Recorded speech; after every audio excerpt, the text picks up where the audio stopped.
Hi all of you. Welcome to my YouTube channel Vicky Aravapalli. ఇన్ని రోజులు ఎందుకు వీడియోస్ రాలేదంటే కొన్ని పర్సనల్ ఇష్యూస్ ఉన్నాయి ఫ్యామిలీ. సో అందుకని వీడియోస్ బయటికి రాలేదనమాట. నెక్స్ట్ మనం బిగ్ బాస్ స్టార్టింగ్లో చెప్పుకున్నాం, మళ్ళీ అసలు బిగ్ బాస్ గురించి మాట్లాడుకోలేదు. అగ్నిపరీక్ష గురించి మాట్లాడుతున్నాం, కొన్ని 2-3 ఎపిసోడ్ల గురించి మాట్లాడుకున్నాం. నెక్స్ట్ మనం మాట్లాడుకోలేదు. ఎందుకు మాట్లాడుకోలేదు కూడా మీకు క్లారిటీ ఇస్తా. ఎందుకు మాట్లాడుకోలేదంటే అంత చెప్పుకునే అంత గొప్ప బిగ్ బాస్ ఏమీ లేదు మొన్నటి వరకు. ఎవడెవడో వస్తున్నాడు, వెళ్తున్నాడు, గేమ్ కరెక్ట్‌గా లేదు, ఎమోషన్ బాండింగ్స్ ఇవే నడుస్తా ఉన్నాయి బిగ్ బాస్ మొత్తంలో. కానీ నిన్నటి ఎపిసోడ్‌లో నేను చూస్తే బిగ్ బాస్ ఇది కదరా బిగ్ బాస్, ఇది కదరా మనకు కావాల్సింది, ఇది కదరా కంటెంట్ అని అనిపించింది. అసలు నిన్న జరిగిన విషయం ఏంటంటే ఫస్ట్ నామినేషన్ ప్రాసెస్‌లో ఆహ్, సుమన్ శెట్టి గారిని ఇంకొక న్యూ అబ్బాయిని ముందుకు పంపించడం అయితే జరిగింది. 2 సిలిండర్స్ ఉన్నాయి. Red, green. ఎవరైతే ఏ సిలిండర్ సెలెక్ట్ చేసుకుంటారో అందులో వచ్చిన కార్డ్‌ని బట్టి వాళ్ళకి ఆ పవర్ వస్తదనమాట. సో, సుమన్ శెట్టి గారు రెడ్ సెలెక్ట్ చేసుకున్నారు. కొత్త అబ్బాయి ఎవరైతే ఉన్నారో గ్రీన్ సెలెక్ట్ చేసుకున్నారు. సో, వీళ్ళు సెలెక్ట్ చేసుకున్న దాంట్లో సుమన్ శెట్టి గారు సెలెక్ట్ చేసుకున్న దాంట్లో సేఫ్ యువర్ సెల్ఫ్ అని వచ్చింది. అంటే ఆయన నామినేషన్ ఎవరైనా చేసినా ఆయన్ని ఈ వీక్ నామినేషన్ నుంచి ఆయన సేవ్ చేసుకోవచ్చు. అదృష్టం చూడండి ఎలా ఉందో.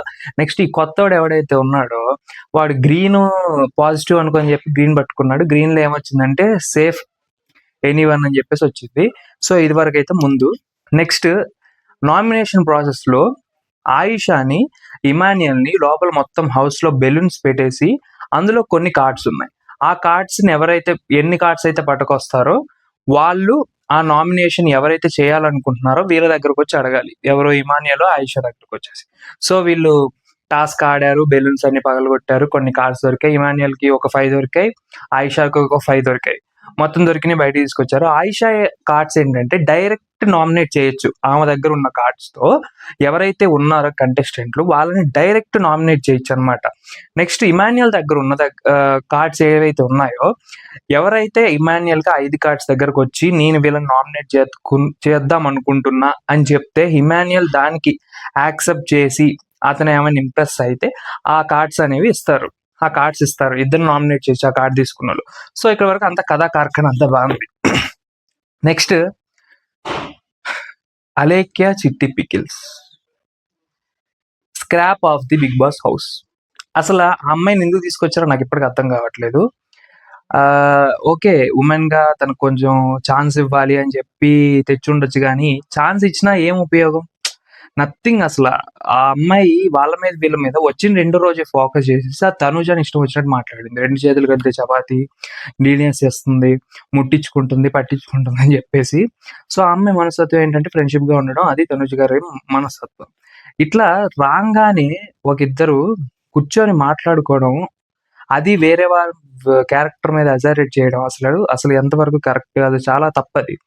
అందుకని ఈరోజు నామినేషన్ విషయంలో గూడా నువ్వెక్కడ గేమ్ ఆడుతున్నావు, నువ్వు రిలేషన్స్‌లో చూసుకోవడమే సరిపోతుంది. నెక్స్ట్ భరణి గారితో రిలేషన్, ఇమాన్యుయల్‌తో రిలేషన్, పవన్ కళ్యాణ్‌తో రిలేషన్ అని చెప్పేసి ఈ రిలేషన్స్‌తో ఉన్నావు. నువ్వెక్కడ గేమ్ ఆడుతున్నావు, ఆళ్ళీళ్ళ మీద పడి నువ్వు సేఫ్ గేమ్ ఆడుతున్నావు అని చెప్పేసి ఆ అమ్మాయి అంది.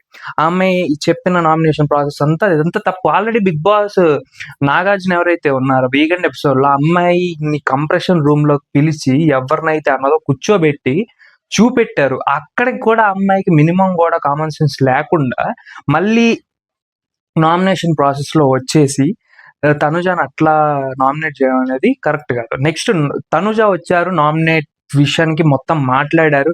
ఖర్రాఖండిగా మాట్లాడారు. అస్సలు ఎక్కడ తగ్గకుండా మాట్లాడారు. ఇప్పుడు తనుజ గారు ట్రాక్‌లో వస్తున్నారు. ఇంకా బిగ్ బాస్ మామూలుగా ఉండదు. నెక్స్ట్ పవన్ కళ్యాణ్‌కి ఎవరైతే ఇమాన్యుయల్ నేను పలానా పర్సన్‌ని నామినేట్ చేద్దాము అని అనుకున్నప్పుడు ఇచ్చారు టికెట్స్. ఇచ్చినప్పుడు పవన్ కళ్యాణ్ అది రివర్స్‌లో తీసుకెళ్ళి సంజన గారి మీద ఏసారు.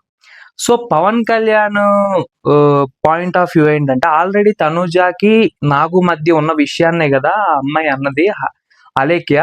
సో, మళ్ళీ నేను ఆ విషయాన్ని తీసుకెళ్ళి నామినేట్ చేయడం ఎందుకు అని చెప్పేసి ఈయన సంజనాకేసాడు. పాయింట్ లేకపోయినా సంజనాకేసాడు. ఇక్కడ ఎట్లా మైనస్ అయిందంటే ఇప్పుడు తనుజ మాట పడింది, పవన్ కళ్యాణ్ మాట పడ్డాడు గాబట్టి సో, ఇద్దరు కలిసి నామినేట్ చేస్తే ఆ నామినేషన్ అనేది ఇంకొంచెం హార్డ్‌గా ఉండేది. నెక్స్ట్ ఆ అమ్మాయి బయటికెళ్ళడానికైనా, జనాలు ఓటింగ్స్ అయినా అనేవి కొంచెం తారుమారయ్యాయి. ఇప్పుడు పవన్ కళ్యాణ్ ఆ కార్డ్ తీసుకెళ్ళి సంజనాకేయడం వల్ల అది చాలా అంటే చాలా చిరాకయిపోయింది, చెత్తయిపోయింది. నెక్స్ట్ ఇమాన్యుయల్ తనుజ నామినేట్ చేద్దాం అనుకున్నాడంట. అందరి ముందు డైరెక్ట్ చెప్పాడు. సో ఇక్కడ సేఫ్ ప్లే స్టార్ట్ అవుతుంది. ఎప్పుడైతే భరణి గారు బయటికెళ్ళిపోయారో అప్పటి నుంచి గేమ్‌లో కొన్ని భయాలు స్టార్ట్ అయ్యాయి. ఏంటంటే తనుజకి క్లోజ్ ఉన్న పర్సన్స్ బయటికెళ్తున్నారు. తనుజతో క్లోజ్‌గున్న వాళ్ళకి ఏమన్నా మాటలొస్తున్నాయి అన్న విషయంలో ఇమాన్యుయల్ గూడా మంచిగా సైడ్ ట్రాక్ ఎక్కుదాము.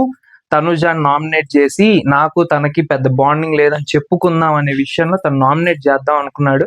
కానీ ఆ కార్డ్ పవన్ కళ్యాణ్‌కి ఇవ్వడానికి కూడా కారణం ఏంటంటే, ఆ అబ్బాయి తనుజాని నామినేట్ చేస్తాను. మరి ఏ పాయింట్ మీద తనుజాని నామినేట్ చేస్తా అన్నాడు అనేది ఇమాన్యుయల్ కనుక్కోకుండా ఇచ్చేసాడు. ఎందుకంటే తనుజాని నామినేట్ చేస్తున్నాడు అన్న ఒక్క విషయంలో.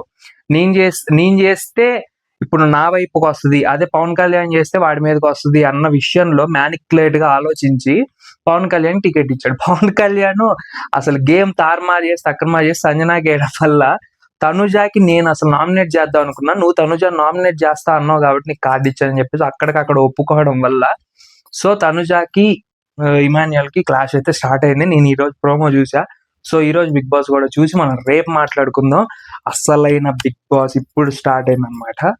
ఇంతకుముందు బిగ్ బాస్ గురించి ఎందుకు మాట్లాడలేదంటే మాట్లాడడానికి పెద్ద విషయం లేదు, అక్కడ ఏమీ జరగట్లేదు. అనవసరంగా 40 ఎపిసోడ్స్ ఎట్లా కంప్లీట్ అయిపోయినా కూడా నాకు అర్థం కావట్లేదు.